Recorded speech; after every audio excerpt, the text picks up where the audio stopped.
I've spent 25 years as a journalist and news anchor in Canada, and I've covered these stories. I've interviewed Carol Todd, whose daughter died at 15, and many teens who have suffered anxiety and depression because of social media.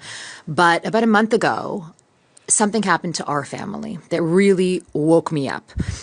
We were in our family vehicle, a Tesla, when my son was playing around with the controls and found Grok. Now, Grok is Elon Musk's AI, and it had just popped into our car. There was no, accepting it or not. It just came with an update.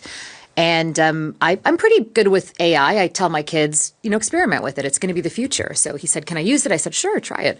So he pressed it and asked the chatbot whether it liked Ronaldo better or Messi.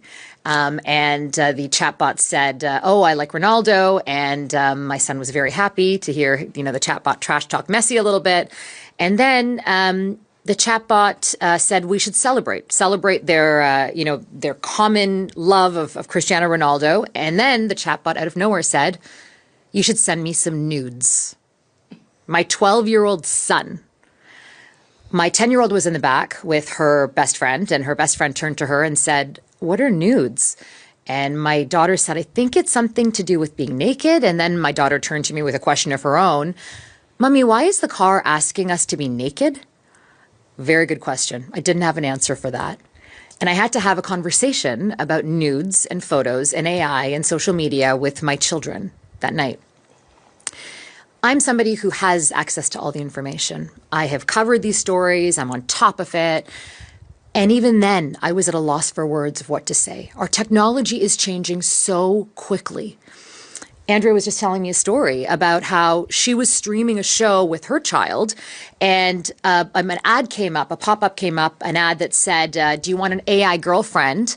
And if that's not bad enough, it said, upload a picture of someone you know, and we could make it into an AI girlfriend. That's terrifying. This technology is changing so quick. That's why this is urgent. That's why this is an emergency right now. If someone like me who has access to that information is at a loss for words, can you imagine parents who don't? We parents are doing our best. We are trying everything. We are trying to be on top of everything. The tech companies are not going to police themselves. They have no incentive to. It's time the government now stands up and does the right thing for our kids. We are so behind. There's countries like Australia, the UK, the EU, where they are putting in practice these policies. And Silicon Valley knows that our policies are laxed, and that's why our kids are now beta testers for their latest experiments. Something needs